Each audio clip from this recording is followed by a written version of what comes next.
The Misfits. The people with opinions and the stories behind them. Argue with them. Disagree with them. If you're brave enough, listen to them. The people who think differently don't just shape conversations. They disrupt them. Because the Misfits aren't rare.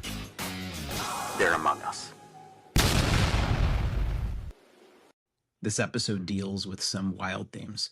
So if you or someone you know is in need of help, immediate, confidential, and free support is always available 24/7. If you're having a mental crisis, please call or text 988. If it's an emergency call, 911. You can always text the word home, which reaches a crisis text line. And lastly, there's a website available, 988lifeline.org. There's help out there if you need it. You're your biggest advocate, so please, if there's something you need, reach out. Thanks. On to the show. And immediately the house is heavy. The energy in the house, I'm like, what is going on? And I run upstairs and I go in my mom's room. Her purse is on the bed. There's all these checks, receipts. I actually saw a lot of stuff from my childhood that went missing was like in the drawers. Like her room was destroyed and disheveled. And all of like the stuff that I thought I lost, she had hidden in drawers and everything. It was a mess. And so I'm like, what happened? And my stepdad's like, sit down, we need to talk. My mom was crushing up blood pressure medication in my stepdad's food and feeding it to him, and he was getting ill. Now, she had bought a funeral dress that she had in the closet. She had bought like some other stuff, preemptively. This was a very premeditated thing. He did not die. But her goal was to kill this motherfucker. That's essentially what was going to happen. Mm-hmm. And the thing that actually saved him was my mother never cooked a meal in her life. I told you going to bed hungry. I grew up with fast food in the freezer and like chips. My mom at one point was over 300 pounds. She was just morbidly obese, but I didn't have food. Like there was no such thing as fresh food, no such thing as learning to cook or prepare a meal. It was like, oh, you're hungry. Like there's a TV dinner. We lived on like Stouffer's TV dinners. Like it was disgusting. Yeah. And so she made for him muffins that she put arsenic in. And arsenic, apparently, when you cook it, turns blue or purple or something. So he said to her, he's like, are these blueberry muffins? And she goes, no, like they're just regular muffins. So he was like, why the fuck are they blue? Yeah. So he sent them off to a lab and they were like, yeah, this is poison. And then they arrested her. Now, to show you the manipulation, my mother, even though with her being morbidly obese, like she's a very tall, pretty, blonde hair, blue-eyed woman. She could turn on the waterworks on a dime. She was very good at making people have sympathy for her. She is a manipulative person that knows how to turn it on. So she goes to jail for I guess aggravated assault because she ended up getting out of jail relatively quickly. She spins a story, tells the judge, he abused me, he abused my daughter. She brings in my hospital reports from when he was hitting me. Well, she told him to hit me. She was like, but she could substantiate this information, and she's like, this guy actually laid hands. And then she tells the court, I mean, I didn't go to these court cases, but I remember my uncle coming in the picture. She tells the court that the reason that she tried to kill him or poison him or get away from him was because he was molesting me and that I left the house because of him. And that, oh, my daughter, I love my daughter. She left the home. Like, I didn't know what else to do. I had another daughter at home. And I'm like, what the helly? I'm like, this is like mass manipulation. And somehow she gets out on parole. She ended up going to jail for a few months. And then they sent her to, it's no longer around, but on Long Island, there used to be a mental hospital called New Brunswick, I think. And she ended up like spending some time there on like a temporary insanity case. I never got to see these documents. I was kind of living from it from the other side. I'd be so curious I don't know how I could get these court documents, but I would be so curious to just kind of like mill through that and see what was going on. So she gets out. She ends up getting out after a few months, and she moves in with my grandparents. Again. So now we're coming up to, I'm about to turn 18. She's out of jail. She's living with my grandparents. I'm kind of like, oh, I don't know, whatever. Like, I don't know what to make of the situation because I'm just trying to survive. And in one way, selfishly, I will say that I was like a little relieved that she went to jail because I'm like, I told you she was crazy. Like, no one believed me. I had a best friend that I would tell these stories to about how sick my mom was, like the things that she would do to me behind closed doors. And my best friend was like, would come over. My mom would come with a tray of cookies. Oh, it's so nice that my daughter has a friend. Like, do you guys need money to go to the mall? And my friend was like, you're nuts. Like, your mom is amazing. Like, Best mom in the world. Best mom in the world. Yeah. My mom doesn't give me money. You're crazy. And so it validated a lot of what I was feeling. And I was like, oh, I told you guys she was crazy. But she came out to live with my grandparents. I still at this point had no support system. So somebody might be like, well, why did you go back to your mom after she abused you? Why did you go back to your mom after she, went to jail? And the simple answer is, who else was I going to go to? The guy that I was seeing, Mr. Pizza, he knew I was getting this money, and he was trying to tell me that I owed him money for taking care of me. He was demanding that I give him money. There was nobody else. So I went to my mom, who was living at my grandparents', and I said, hey, can you help me open a bank account? There was social media was not a thing the way it is today. So, oh, why didn't you go online? Now you could go on YouTube and find a video for how to brush your teeth. Like, there's anything on the internet. This information wasn't available to me back then. So I really was trying to But your mom said something so interesting, which was, tell me if I'm right. Your mom said, oh, I actually have a bank account. Yeah, I already have opened a bank account for you a long time ago. Yes. Let's put your money in the account. And this is weirdly, this was like almost she was planning. One day you're going to get this money in, because she was the secondary person on the account. You didn't know. No idea. And she's like, I got the account. Just go put it in this. You don't set it up. I got you. I got you, boo. She, when I tell you, that woman, master manipulator, she probably could have solved like world hunger if she used that intelligence for something good. But she had set up, when I was younger and when I had filed this lawsuit, interesting, right around the time that she knew I was getting money. She set up what they call in Roslyn Bank, that's the name of the bank, I don't know if it's around, a child savings account with her as the main person and my secondary name. So she's like, yeah, we have this account. Like, let's go down to the bank and you put your money in this bank account. Now, she also was friends with the bank manager. My mom was, I always money and scheming and always like shady stuff.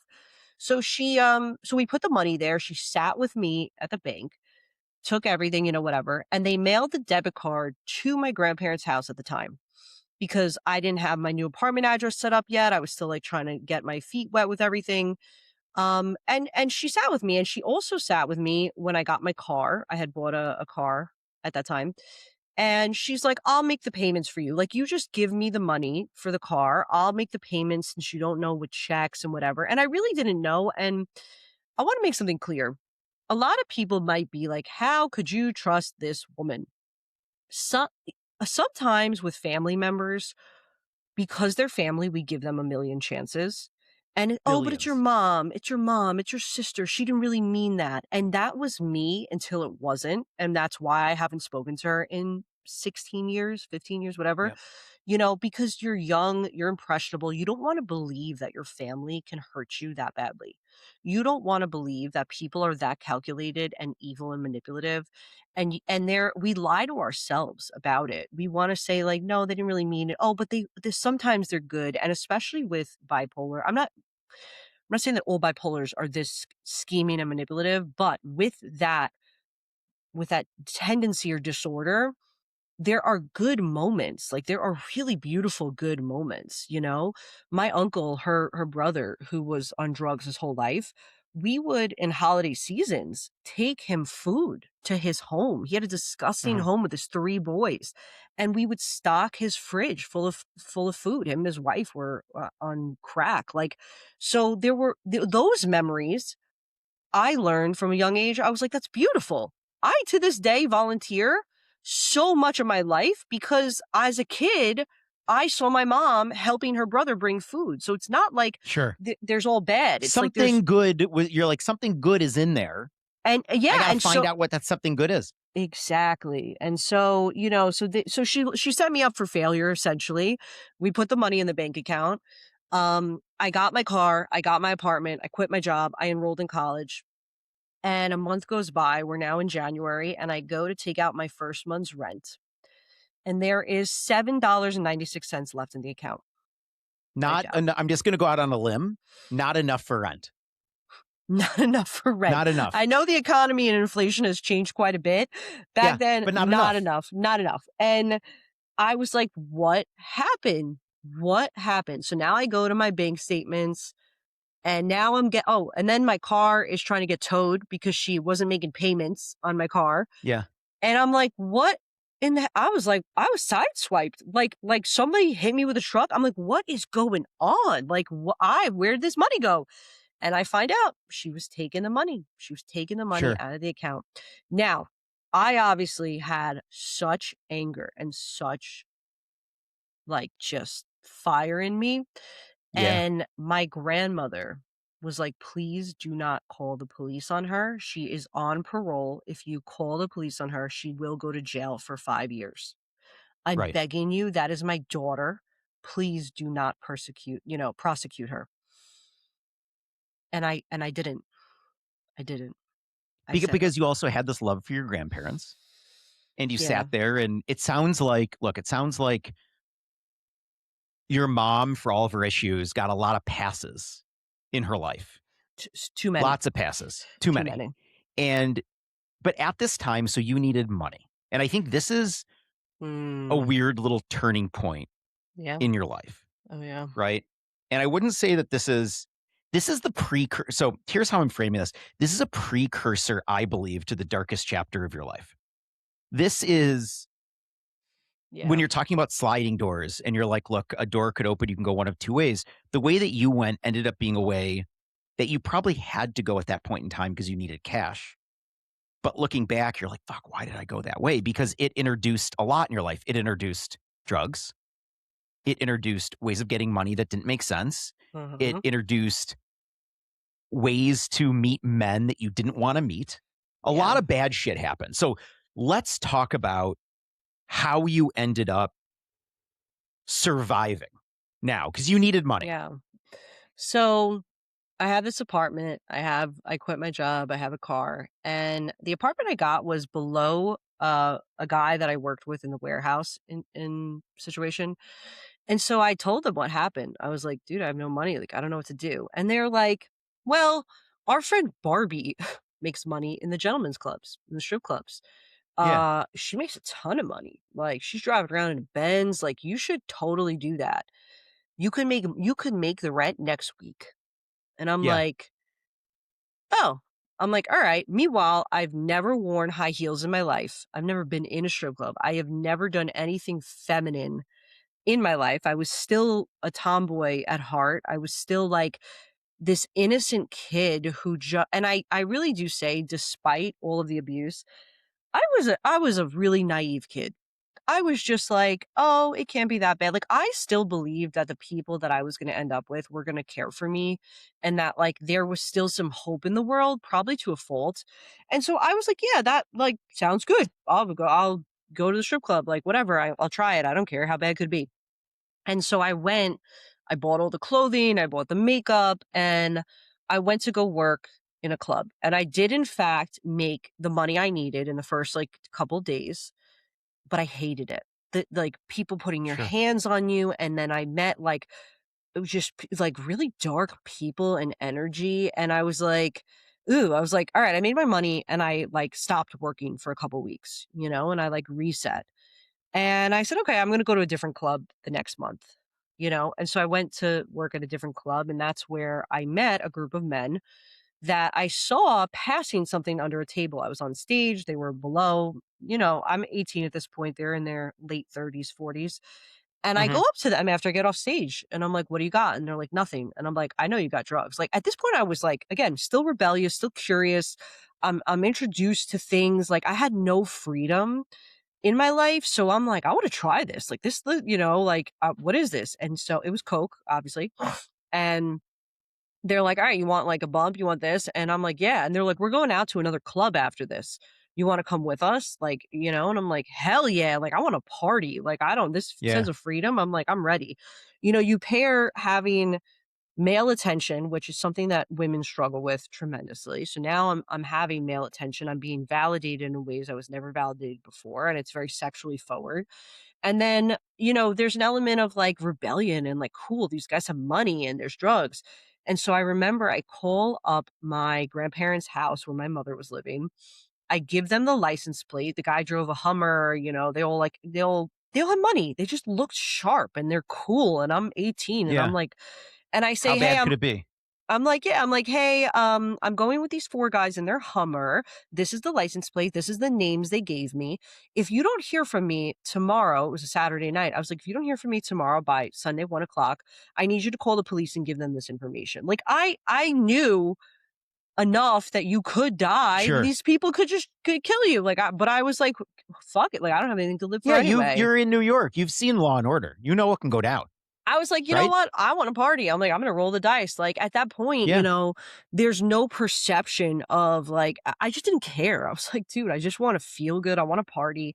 I ended up partying with these guys all night. They took me back to their place out east, Comac, whatever. And one of the guys that I met there was very charming and charismatic. He was 38 years old. And I did cocaine all night. Not sure how much, for first time doing it, I did a lot of it. They didn't believe me. They're like, you've definitely done this before. Like, how are you doing rails like this? And I'm like, dude, I've never done it. Like, I don't know. It's great. And so I met one of the guys, we exchanged numbers, we started talking and we started hanging out. And he was charming and charismatic. And he was like, well, you kind of work at this club by my house. Why don't you stay over? And I was like, yeah, sure. And then it was like, well, you don't really need your apartment because you're sleeping. It moved very quickly. I mean, this is all within a few weeks. Get rid of your apartment. Like, come move in with me. Hey, why don't you go on my cell phone plan? Like, why are you spending money on a cell phone plan? Like, why do you save need a your car? money? You need your money. Yeah. Why do you need a car? Like, I'm driving you to work. Like, who cares? And like, we were going to clubs. Like, that was a big thing for me. I was 18 years old. I thought it was hot shit walking into clubs on Long Island and getting attention and VIP bottles. Like, I was like, this is what you see in the movies. I'm freaking cool. Like, look at me. And it was like boom, boom, boom, one thing after another. And before you knew it, I'm trapped. Trapped with this guy. And let's define what this means here really quick. So let's talk about what trapped means, right? Because I think I want people to understand kind of how this theme of survival needs to kick in here. And trapped now, and I think this is why, look, I have daughters, right? This is like a thing that you're always afraid of. Some dude is going to show you so much pretend value. Yeah. And some dude is going to show you that you're the world, and some dude is going to start flashing his money out there. And if you don't have any street sense, which, I mean, let's own up to it. Right now, your street sense is like out of 10, you're like maybe close to like a 0.5, right? Like you don't have it. And trapped means this guy kind of took over your whole life, moved you in. You guys are clearly like screwing, right? Yep. You enjoy it. You're enjoying it. A guy showing me attention. This is what I want. I honestly wish, I've just been thinking, I wish you became like a lesbian, bought a Subaru and like because it seems like life would have been a lot more simpler. And I mean that because I find women just to be, other than your mom, I find them just to be a lot more loving in a sense, right? I mean, I think I definitely think there's abuse everywhere, but it certainly, I certainly had a lot of issues with What's men. the line that you use? What is it? Abuse permeates abuse. Abuse permeates abuse. And I think there's something I love about that, because really everything you were doing to yourself at this point in time, meeting this guy and kind of going through life, you were having abuse put on you. You were abusing yourself. People were exploiting you, but then you started exploiting yourself. And really, who do you attract? You attract people that are in fact going to abuse you. We repeat what we don't repair. We repeat what we don't repair. And so the nervous system, if you know anything about somatic healing therapy, whatever you are programmed to in the first 5 years of your life, those wounds, they're in your aura, in your sphere, you are going to attract that in a different person, a different form, over and over and over again until you clear it. Now, it happens to be I attracted the worst possible version of what this could have turned out for me to be. But again, I didn't know, like, how do you know? You don't know until you heal yourself. And let me tell you, it was, you know, it took a while. And so talk about this. I want you to talk about right now what this guy did. Okay, what can we name him? What is this guy going to be? Mr. What? Mr. Bed, we'll call him, and only because Mr. Bed. He sold mattresses also at one point. So Mr. Bed was a 38-year-old gambler who sold mattresses, who sold people drugs. He was they actually, I think, called him at one point Mr. K because he dished out a lot of ketamine at the clubs. Of course. You know, cocaine, Oxy 80s, which I don't even know if they still make there. So he was just like that guy, like that cool guy that was around that everybody kind of loved. He always showed up, it was a good time.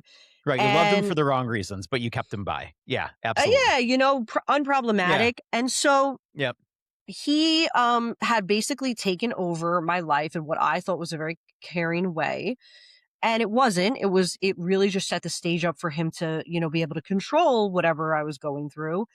And something interesting started happening. So I'm with him, I'm partying, we're doing, you know, I'm trying all sorts of drugs at this point because I'm just like, oh yeah, you know, whatever. And he says, let's bring another man into the bedroom.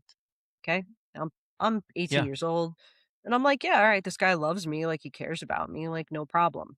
Now, that in and of itself became what would be the trafficking. That act would become something that he would exchange money for with these men.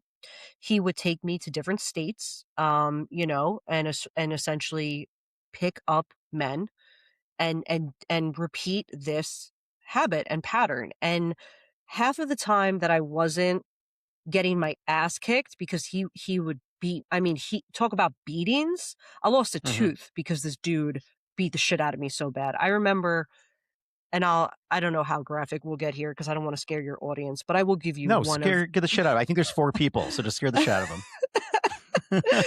I'm going to release this to my audience. They're going to be like, what? Go nuts. Well, sorry, 4 people. So, you know, at one point he had basically, there was a lot of psychological abuse too. Remember, my mom is a master manipulator. So this is master manipulator in man form that has a drug problem, that has a gambling problem, that has a sex problem. And one of the incidences that I remember is he had lost a bet. And I remember he dragged me outside. It was freezing. And he had beaten me, like just beaten the shit out of me. Okay. I'm talking wailing on me. I'm still to this day, one of my molars I'm missing. I mean, he had just punched me so hard in the face, cracked. Yeah. And he was pouring cans from the kitchen on me. Cans of like tomato sauce and corn.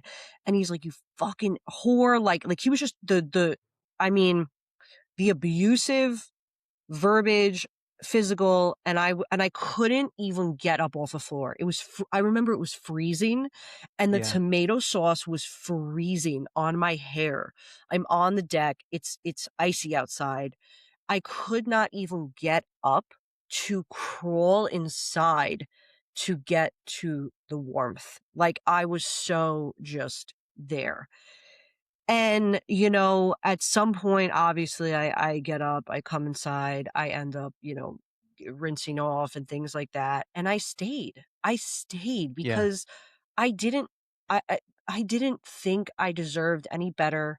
I didn't know where to go. This man, now I lived with him. We shared a cell phone plan. We shared a car.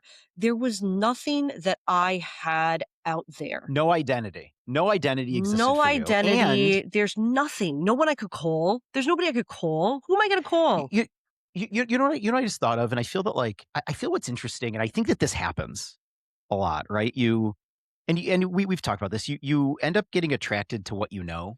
Yeah. So like growing up, even when you were younger, we didn't touch on it at the beginning, but your uncle was on drugs, Yeah. right? You ended up being raped when you were young, Yeah. right? You ended up, going through all the things with Mr. Bed. Yeah. In my mind, that I had already been living very through. much identify with your childhood. Like everything that happened to him He was the essentially whole was happening package. to you. He was the whole package. You got it all in one guy. So yeah, this was like you knew this. This was my history. par for the Right? course. And so it didn't, again, nervous system calibration. It was like Yep. people don't understand abuse victims, and they don't understand why they go back. They don't understand, how could you get in that situation? How could you do Yep. this? And what they don't realize is that situation didn't start then. That abusive partner was another person in their life when they were a child, with a different name and a different face. And so Mr. Bed was really Mr. Pizza. Mr. Pizza was really the family member who molested me, was really a different version of my mom. It was all of these things that I learned were normal. Obviously, I knew it wasn't normal, but I didn't have what normal was for me yet. I didn't know. And so, he's beating the shit out of me. He's bringing me to different states. There's other men involved. There's money exchanged. And it was just at one point, I remember at this point, I was a full-fledged atheist. Like, I'm like, there's no fucking God. Like, this is a horrible life, horrible. Um, I end up just looking up to the sky. I had like ran away from him one time, and I was like somewhere like in the woods. And I'm like, and I just looked up to the sky and I was like, God, kill me. Like, fucking kill me, dude. You're Like, done. and Yep. I'm done, and I'm taking drugs. I weighed 110 pounds soaking wet at this point. I'm taking drugs with the hope that I'm going to die. I wasn't shooting heroin or anything like that, but I was doing coke. I was doing oxys. I was doing ketamine. I was taking Ambiens. I was like, I hope I just die. Well, I'm done. One of these days, I'm going to take enough pills. I'm going to drink enough. See you later. It's done. But Yeah. But at this time, you made a decision. And I keep on going through that this is kind of an element of your life, which is about survival. Darkest Chapter, it's about survival. And you haven't hit rock bottom yet, weirdly. Yeah. But you're about to. Yeah. But you need to, knowing your story, you need to, and a lot of people say, like, and I brought this up before, like, why do we fall? We fall to get up. I really just, I love that, because sometimes you've got to hit the bottom to say, I now know where I need to go, right? It's not about just dangling in the middle. What do you do that I'm going to call your lowest of the low? If we're not at the lowest of the low yet, you still have one more low to go. Oh, yeah. What do you do? So I'm here. I'm going through it. And I decide that I am going to kill myself. Pretty much. Hard stop. Like, I'm just like, okay, this is it for me. Good run. Had a good run. Don't want to be here anymore. Sucks. I'm just done. So I'm sitting outside. We lived in very interesting places. We kept getting thrown out of apartments because he was beating me so badly. So in those 10 months or 9 months, however long it was, oh God, moved more times than I've moved. People move in lifetimes, and we were staying at his friend's place in the city, in the Hamptons, here, there, hotels. Like, it was so bad. But in this particular junction, we're in a very nice house in the Hamptons. And I'm in my car, which I now have back. Not that I didn't really have it, but like I had my car or whatever. And I decide I'm going to slit my wrists in the car. So I'm sitting in the car, and I cut myself on my wrist, and I'm crying, and like part of me doesn't want to give up. Part of me in that moment is like, I want to be here, but like no one cares if I'm here. Like, there's no one here. Like, no one in this world cares that I'm alive. But there is a little part of me that's like, I do want to be here. And so I slit my wrist in the car. And he comes out and he's like, "You're not going to die here. I'm not having the cops here, and you're not going to die on this property." Not like, "Oh, don't kill yourself." Like, no, like, don't make me deal with this mess. The cops are here. Like, there's drugs inside.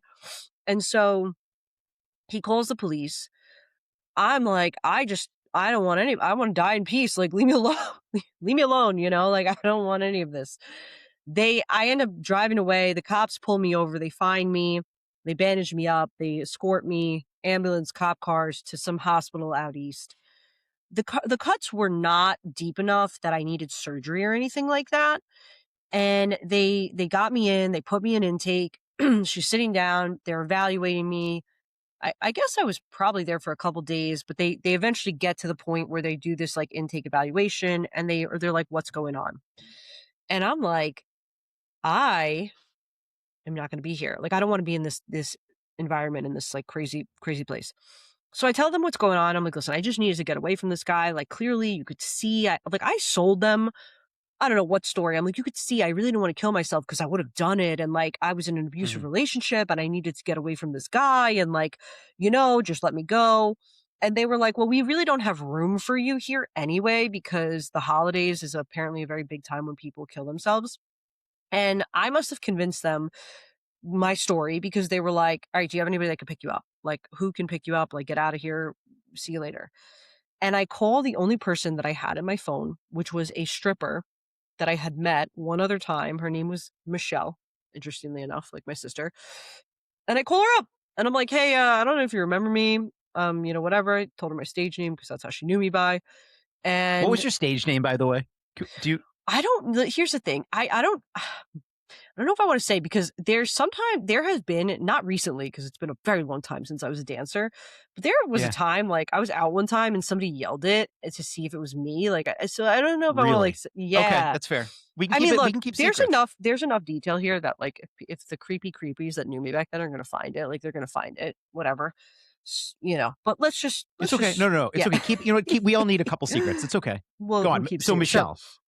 So I call Michelle and she comes to pick me up. Nicest soul ever. Broken individual, really broken. Yep. And she lived in Mastic, of all places. And she picks me up. We get my car and I stay with her. At this point, it is maybe November, maybe November. Almost your birthday. I know I'm getting another check. I'm getting another check of $20,000 for December. And so I stay with her. It was just nice to be somewhere that I was, again, at peace. Like, I was like, okay. She had a clean apartment. It was like I slept for the first time. I was able to eat food. During this time that I was with Mr. Bed, there had been a couple instances where I tried to run away and I ended up on the street. I ended up, like, just in places, like, almost in a shelter. A cop had picked me up and he wouldn't take me to the shelter. He put me right back to Mr. Bed's hands. And so it was just like, okay, I had a place to rest my head. I could think, what am I going to do now? And I did the only logical thing that really made sense. And I enrolled myself in college. I drove to Nassau Community College. I enrolled myself in college. I had to take some prerequisite exams because I didn't have my SATs. And I got an apartment. I went to a local realtor. I don't know how I ended up in Levittown, but I did. And I got an apartment. I went to the landlord. I was like, "Yeah, this is the apartment I want." I showed him my annuity paperwork and I was like, "Hey, I'm getting money. Can you hold this apartment for me? I'll give you a few months rent up front. Like, when I get the money, like, whatever you need." And he was cool about it. He was like, "Yeah."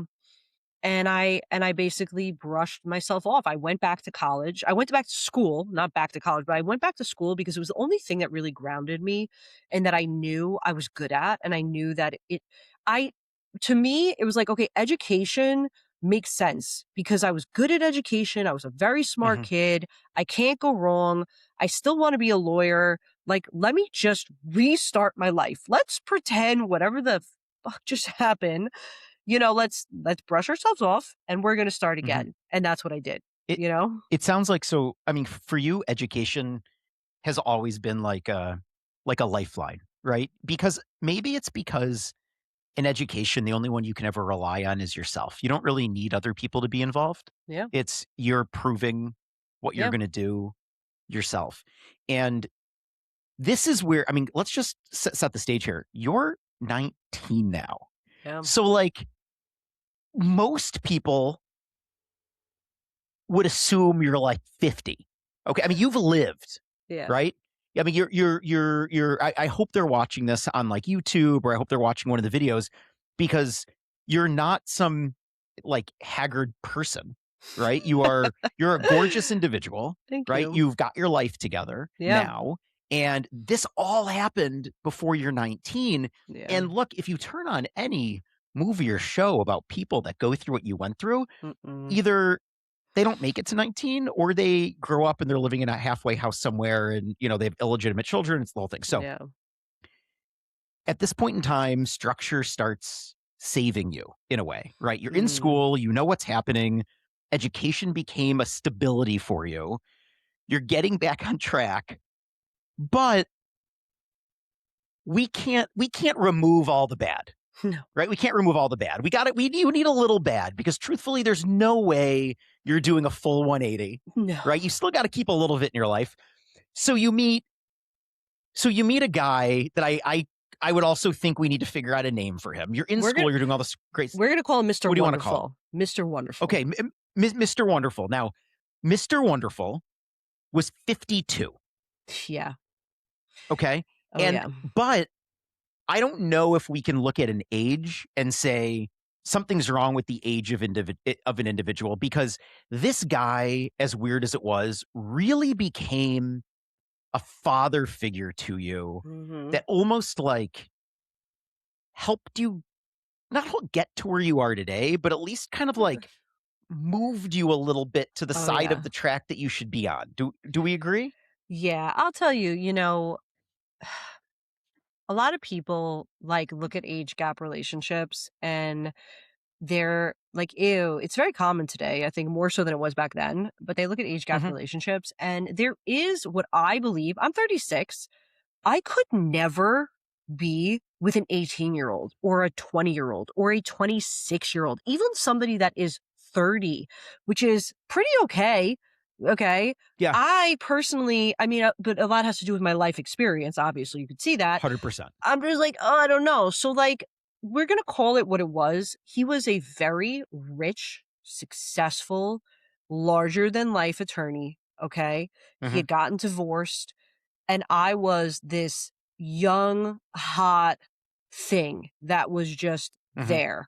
And that's what the relationship was. What it turned out to be, and the role that he served in my life, was he brushed me off. It's a pretty woman story in all of its sense. I mean, so now I'm 19, I'm living on my own. I have furniture, I'm in school, I'm taking 18 credits in 2 days of classes from 10 a.m. to 10 p.m. at night. I'm stacking my schedule so that I could work. I bartended, I worked back at a pizzeria, and I took a couple nights dancing here or there to kind of like make up for that income, because the pizzeria wasn't quite cutting it. My salary in the pizzeria well as they should. wasn't agreed. cutting it. So I was doing these things to like make money because I had no idea. And so I meet him, and I met him in the club. I met him in the strip club. I met him one night. He came in. He was like very sad, and he was asking for some drugs. And so I got it for him. And at this point, by the way, it's also important to note, I didn't do drugs anymore. Like once I was off that environment, I just didn't. It wasn't something that I was like, oh yeah, I want to do drugs. Like I wasn't seeking that out. I was pretty much like, oh, we're gonna go to school and like figure this out.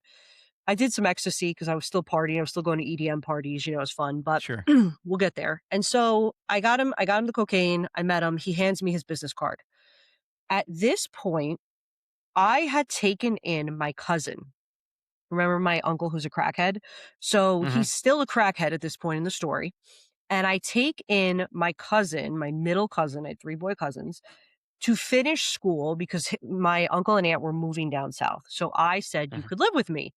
Could stay with me, live with me. I have one rule, 2 rules. 1, you stay out of trouble, go to school. I don't want you cutting school. I said, and number 2, in the summertime, you have to get a job. So now it's the summertime. I get him a job at a pizzeria. local pizzeria. He ends up like passing out on the job. They fire him. I don't know. All this other stuff. He gets caught for like shoplifting. They call me up. They're like, "Hey, is this your cousin?" I'm like, "Oh, hell no." I'm like, you ain't taking me down with you. No way. Yeah. I said, I had 2 rules. You didn't follow them. Get the hell out of here. He goes down to Virginia. Pretty much right after that, he calls me up and he's like, "I got a girl pregnant. She's like 14. Can you give me money for an abortion?" I said, "Listen, I'm not going to give you money for an abortion, but I will pay for both of you to come up here to New York. I'll pay for some therapy sessions for you guys. Go, and then if you really want to do that after, I'll take you to Planned Parenthood." Well, he didn't like that answer. Hung up the phone, was like, "Fuck you." I call up my uncle and I'm like, "Listen, you fucking piece of shit crackhead." I'm like, "You fucking idiot, I'm like, "Your sons are running around. He's getting girls pregnant. What the fuck are you doing?" Like, I was pissed. I was like, "You loser." Like, you know? And one of the saddest things I want to preemptively tell you before we get to what really happened to my cousin, because he's no longer with us. One of the last conversations I had with my cousin before he went down to Virginia is I sat with him in my car and I said, "Do you want to repeat our parents' mistakes? Because we have a chance to do it better." I said, "You don't have to be like your dad, and I don't have to be like my mom. We have a chance to change our identity and our future. Like, do the right thing. Do the right thing. You have me, like, I'll help you." And he couldn't. He couldn't do the right thing. He ended up, after this conversation with my uncle called him up, they got into a fight, and my cousin stole many cars across state lines to drive up to New York. He was doing, Grand Theft Auto. He gets up to New York, and at the time I'm living in Levittown, and there was a string of robberies in Levittown, unrelated to what was going on here, where the neighborhood was on high alert.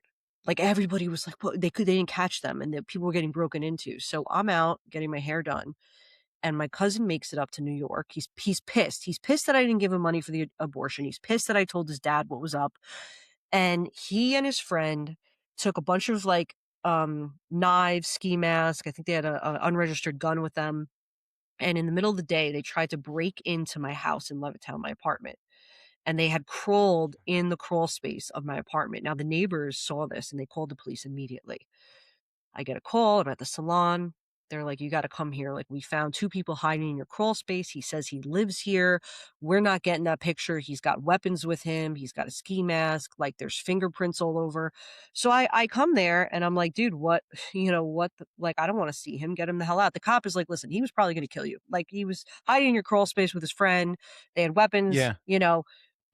If we didn't get that call, you probably would have went home, fallen asleep, and he probably would have, murdered you, whatever it was."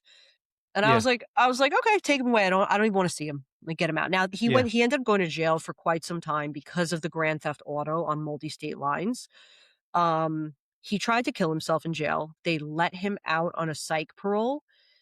He then went back into jail shortly after that for stealing some lawn equipment. And he was successful, and he actually took his life in jail. He hung himself in jail. This was probably within the year. So why that's relevant to the story is because here we have another layer, okay, of like just I got my life back together. I'm trying to do a good deed. Like, I'm trying to be a progressive member of society. And I'm like, why is unhealthy mental illness following me everywhere? Everywhere. Like, what the fuck? I'm sorry, but like, what the fuckity fuck? Like, that story right there is a Lifetime movie. Like that, like, why is this happening? Yeah. So I take out this guy's card that he gave me, the attorney, and I'm just sitting there, and there was something so warm about him. There was something so beautiful and so warm about this attorney, despite him being sad. And I just looked at it and I was like, "God, man, like, I wish, like, I wish." And the next month, within the next however long time, it was a very short time, I was working in the club, and this guy walks back in, the attorney. And I run right up to him and I'm like, "Hey, you want an 8-ball?" Which is, the term for cocaine in a package. Yeah. For those of you that don't know. And he goes, "I don't do cocaine." I'm like, "The fuck you do?" I'm like, I watched you do cocaine and cry all night." And he's like, "What?" Yeah. And I was like, "Yeah." And he was like, "Who are you?" He's like, "Let me take you to dinner. Like, let's go to dinner." And he was, let me just tell you, when you think of a 52-year-old, like, he was stunning. Like, he was in a suit. He still has a full head of hair. He's charming. He's Italian and gorgeous. And like, I was like, oh yeah. So we went to dinner. He takes me to a very fancy place. We meet. He's like, what do you want to drink? And I'm like, I'm not old enough to drink. And he's like, how old are you? Like, who are you? And so he ends up taking me, we start dating. He starts taking me around to different countries, to different places.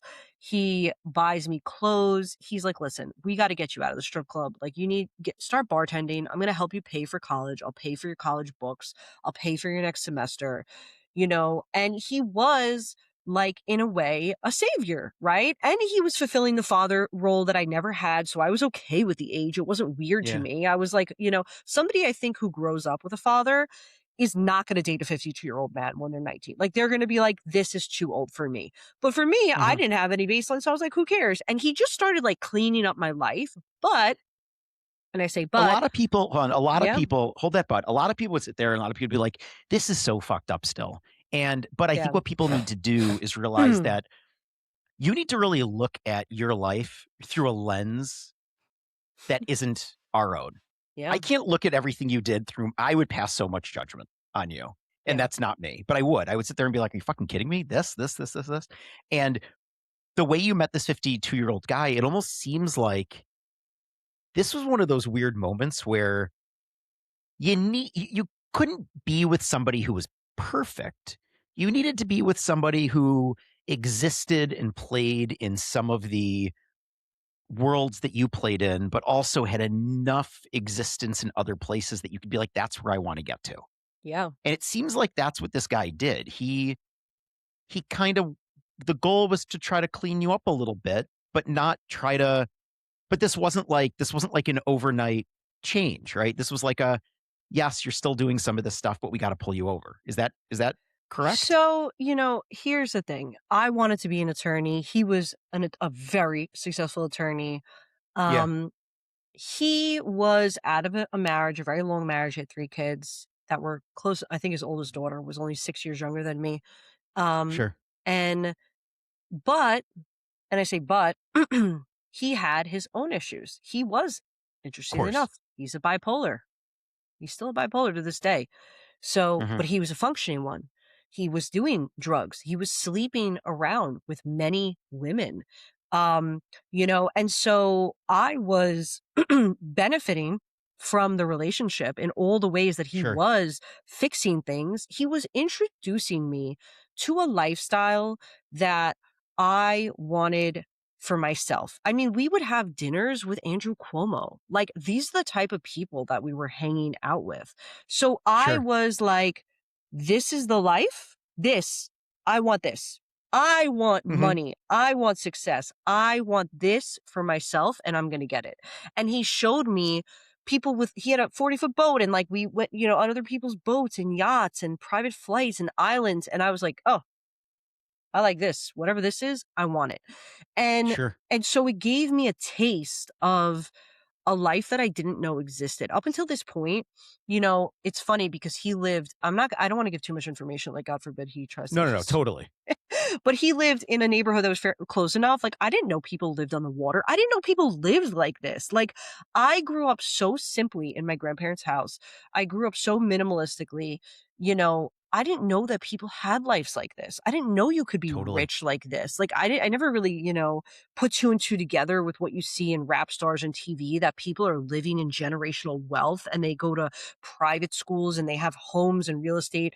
And so I was like, oh, fuck, man. I'm like, I want this. And the thing about me is I wanted it for myself. I didn't want it for under somebody. Cause like it was like, I could have this life if I played by his rules. If I was okay with him going out, being with other women, cheating on me, this, that, blah, blah, blah, blah, blah. And I really loved him. So like, I didn't want to go back into that sex driven industry where it was like, yeah, let's have a threesome. Let's do this. Let's be with other women, which he was bringing me around because he just thought, well, you're hot, you're young, I met you in a strip club. Like, obviously you're going to be okay with this. And I was like, I'm not. 100%. Yeah. I was like, I'm not okay with this. This is not who I am. And I'm not going backwards. And so the rift started happening where it was like, well, I can't just be with you. I have to be with other women. I have to be with this. Like, I have desires. I have needs. Like, and I started hanging out with more and more wealthy people who were doing cocaine, who were having sex, who were having threesomes. You know, you go to a party and women are having sex on a couch, and it's like, just, you know, it's a very common thing. We'd fly out to Vegas, to parties, to clubs. And I looked at these people and I'm like, yo, you guys have money, you have family. I'm like, you're all still so fucking miserable. Like, you're still searching for something. Like, I was like, what? There's got to be something else out there, because if people that have money are still acting this way, the answer isn't money. Money, you know, is just going to bring out whatever's already there. And I was like, this does not make sense to me. And so around this time that I'm cleaning myself off, around this time that I'm witnessing this, that I'm deciding what I want for myself, I'm going to college. What ends up happening is my mother goes to jail on an unrelated charge to me, like because I never prosecuted her. She ends up going to jail. Somebody else, she like rips off money from somebody else, and she goes to jail. And I remember like thinking to myself, I'm like, wow, there really is a God. Like, there's got to be somebody ruling the world that the scales balance, because I had so much anger for forgiving her, you know, which I at that time didn't really forgive her, and I never pressed charges. And so I decided at this moment in my life, 19, 20 years old, I'm going to go find who God is. Like, what is God? What is going on here? And I start exploring, basically. So this is actually a great transition to where actually I wanted to go. So this is perfect. This is also why I love you. This is almost like this is what I coined as your search for faith and you're looking for meaning portion of your life. And I think what's important here, and this is why I really do, I'm so weird with religion. I could talk about it for hours because I'm not religious. I really don't sit there and ever say that I am. I say that I do think I'm spiritual. I think I'm cultural, but I do believe there's value in everybody no matter what, right? I'm against all wars. I'm against everything. Yeah. Right. I want people to just be happy and live a good life. And I do think faith is this insular thing that's supposed to warm your heart. It's not supposed to warm others. It's supposed to warm yours. It's for you. And at this point in your life, you really doubled down to look for it. And maybe it was because, again, your love of education and your love of this, like, you focusing on something that you can control became your success. It wasn't the men. It wasn't the friends. They all would have a hand in it and probably do something wrong, but you really could sit there and say, all I really need to do is sit there and start learning, and I'm going to figure out a way to really love myself more, which then will allow me to love other people later on. And this was really that aspect. But during this aspect, so you went from education lifeline, you knew you needed the structure, you were in school, you met this gentleman, right, who really kind of helped you get back on a path. And this faith, though, led you away from this guy and finding this faith into another guy. I mean, it seems like we always, like, in every change in your life, there's a guy that is within that change. Well, that really is because of the unresolved trauma, right? Sure, because totally. When you're lacking within yourself, you're looking at through it for another person. So yeah, that my life was very centered around men at some point. And it happened to be that they implemented change in my life in very interesting ways. So Sure. yeah, you're absolutely right for noting that. And I will say that this guy, who was the Mr. Wonderful, we'll call him, for all the good and bad and things that were happening, he was a Catholic turned Christian. And I remember him saying to me that he said, I don't want you to go down this path because you have such fire in you that I could see you preaching in the Bible Belt. Like, I could just see you as a pastor up there. He's like, and I know that, like, I'm going to lose you. And the comment It's stuck, interesting. it stuck with me because of like what I do today and like what happened later on. But I did go to the Catholic Church to explore that. I had a Muslim boss from Egypt Alexandria, Egypt, who taught me a little bit of the Quran. And I ended up going to church, a like Baptist church for like 2 years. Like they had music and singing. And so I really did look for God and look for that meaning. And what ended up happening was I was going to this church and I went to my pastor and I was like, listen, I've been coming here for a little bit. You know, now I'm around the age of 21. I was like, I'm not really feeling it. I'm not feeling God. Like I started out in this journey, like I was gung ho and it was cool and the music and it's beautiful. But like, what am I missing? Like, why don't I feel God? And he was like, well, you just need to get baptized. Um, and so to rewind a little bit with this other guy, so the Mr. Wonderful is helping me, but he's also hurting me.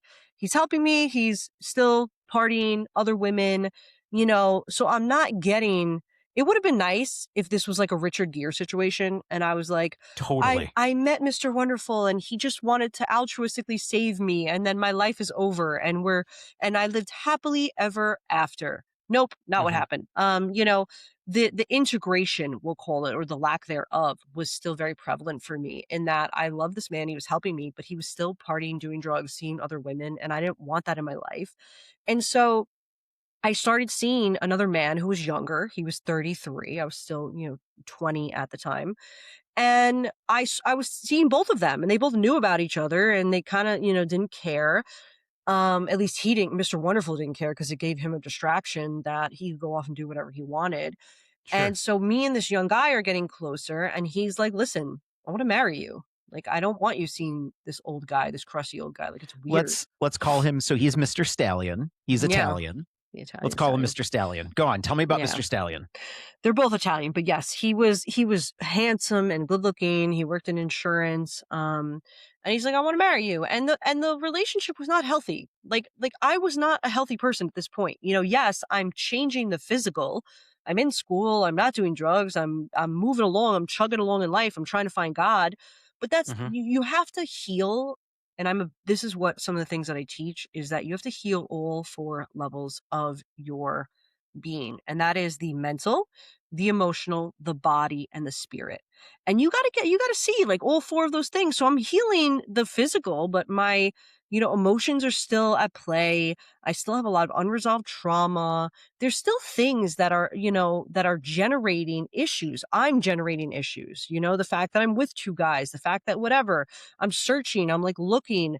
And so this guy is like, I want to marry you. Like, you know, I don't want you being with like Mr. Wonderful, crusty old man. And like, let's get married. Let's like whatever.